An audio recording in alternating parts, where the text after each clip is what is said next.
Hello mga kapatid, for today's video, meron po tayong pupuntahan. So ayun na nga, inimbitahan po kami ng aming barkada. Dahil daw magbibinyag ang kanyang pamangkin. Kaya naman agad kami nagpalit ang aming kasuotan.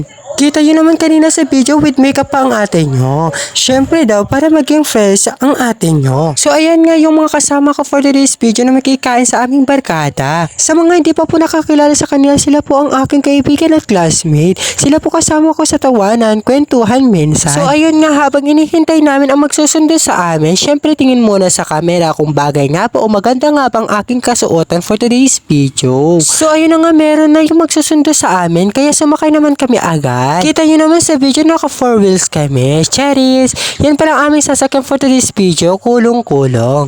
So yung nakaputi na driver namin, siya po ang nagbimbita sa amin na magkikain daw sa kanyang pamangkin dahil daw magbibinyag ngayong araw, kaya pumunta naman kami agad. Kita naman kanina sa camera, fresh na fresh ang ate nyo, pero ngayon na, papunta na kami, parang haggard na. Kasi ang bilis naman pagpatakbo ang kuya nyo. So ayun na nga, hindi na ako maka-video ng maayos dahil ang bilis pagpatakbo ang aming driver. So ayun na nga, palapit na po kami. Diba, malapit lang naman ang aming pupuntahan. Katabi lang naman ang aming barangay. Pero bago kami makapunta sa aming pupuntahan, syempre, malalapasan muna namin ang Makutupalao National High School. Sa mga hindi pa po nakakalam, dyan po ako nag-aral ng high school, Makutupalao National High School.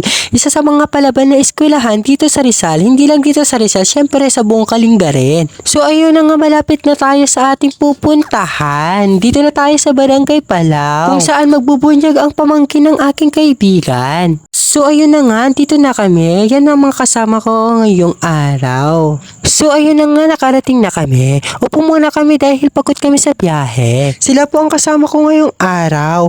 Yung bata na nakikita yun sa video ay anak ng isa kong kaibigan. So ayun, nandito na kami. Syempre, retouch muna kami at inayos namin ang mga buhok namin kasi nakakahiya naman kapag haggard kami pupunta doon. Dahil alam naman natin sa mga ganitong okasyon, maraming mga bisita. So ayun na nga, bago kami pumunta doon, syempre inayos-ayos namin ang mga sarili namin. Kaya dahil baka mamaya buwag ang aming mga buhok, nakakahiya naman kung makikita nilang ganun ang aming mga buhok. Tamang-tama ang aming pagdating dahil inaayin pa lang mga pagkain. Kita nyo naman, ang decoration ay sobrang ganda. Balloon lang at lettering lang yan. Pero ito yung pala yung magbibinyag ngayong araw. Si Hedrick Raven, pamangkin ng aking kaibigan. So ayun na nga, hindi mawawalang pagbibigyan ng pagkain, lalo-lalo na kapag nagugutom ka na. So ayun po ang mga kakainin namin ngayong araw. Kung hindi ako nagkakamali, isa sa mga paborito ng mga Ilocano ay ang igado. Dahil kapag may okasyon, palaging may igado. So ayun na nga yung magbibinyag. Yan po si Hendrix, diba? Ang cute, tulad ko, harorot. Ayun na nga, ito na ang aming pinakahihintay namin, yung kumain. Charis. Ay, totoo naman, kumain lang naman namin ang sadya namin dito. Haha. Ruta. So ayun na nga, nakikipila na ang ate nyo. So ayun na, andun na siya. So kinuha na yung mga plato.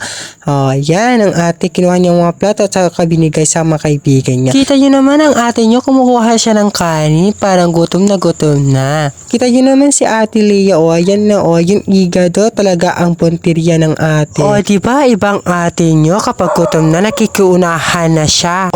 Diba, gutom na gutom talagang ate nyo. Syempre, sobrang saya ko ngayong araw. Hindi na rin nakatikim ng igado. Ngayon na naman ako kasi nakatikim ng masarap na igado. Kaya yun, kita nyo naman, parang gutom na gutom ang ate nyo. Syempre, hindi lang ako ang gutom na gutom, pero yung mga kaibigan ko rin naman, subo dyan, subo dito, subo lahat. Kaya po, halatang gutom na gutom rin sila. Kita nyo naman, diba? Ayan po, di pa sila nakontento sa igado. At syempre, tapos na rin kami kumain, so kailangan na namin umuwi. So kita nyo naman, busog na kami. So ayun na nga, pauwi na kami mga kabati. Maraming salamat po pala sa pagkain, nabusog po kami sobra.